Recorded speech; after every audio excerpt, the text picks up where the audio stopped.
Rema hari ini, Yakobus 1 ayat 21. Sebab itu buanglah segala sesuatu yang kotor dan kejahatan yang begitu banyak itu, dan terimalah dengan lemah lembut firman yang tertanam di dalam hatimu, yang berkuasa menyelamatkan jiwamu.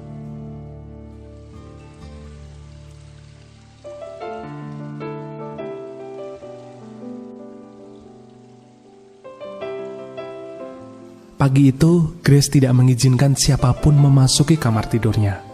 Gadis 4 tahun itu duduk di lantai dan membarikade kamar dengan merentangkan kedua tangan mungilnya pada kosen pintu.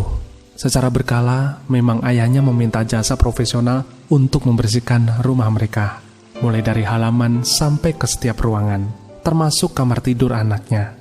Grace takut orang-orang asing itu akan mengambil sprei dan selimut Hello Kitty yang sangat disukainya.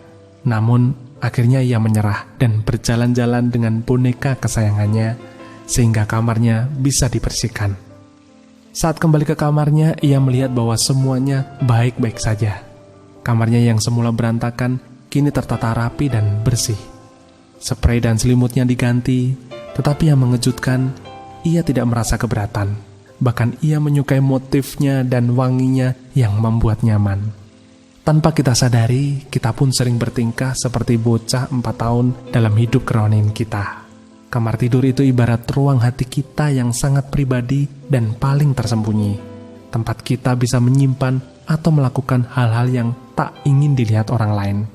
Tempat berdiamnya kedengkian, kecewa, kepahitan, kemarahan, sakit hati, rasa minder, dan perasaan bersalah.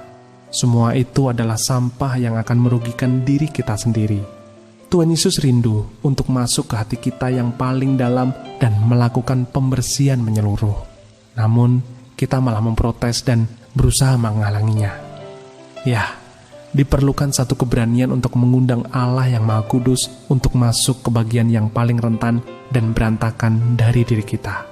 Namun, kita perlu mengingat, baik ayah Grace maupun bapak kita tak punya maksud buruk dengan agenda bersih-bersih tersebut.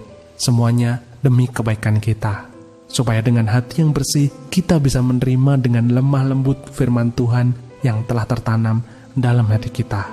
Oleh kuasa firman itulah jiwa kita akan beroleh kesembuhan total dari Sang Penyembuh segalanya. Apakah Anda dapat merasakan bahwa firman Tuhan berkuasa menyelamatkan jiwa Anda? Jika tidak, coba koreksi hati Anda. Adakah sampah yang mengotori hati Anda? Apa yang akan Anda lakukan untuk membuang semua kekotoran dalam hati Anda?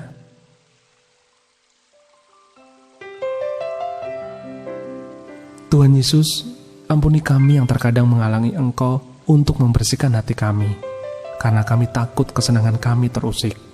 Kini kami mengundang Engkau untuk masuk dan menolong kami untuk membuang semua sampah dan kekotoran hati kami. Biarlah firman-Mu yang hidup dan berkuasa bekerja dalam hidup kami, mengubahkan dan menuntun kami pada keselamatan. Di dalam nama Tuhan Yesus, kami berdoa. Amin. Supaya firman Tuhan bisa bekerja untuk menyelamatkan jiwa kita, pertama-tama kita perlu membuang segala sesuatu yang kotor dari hati kita.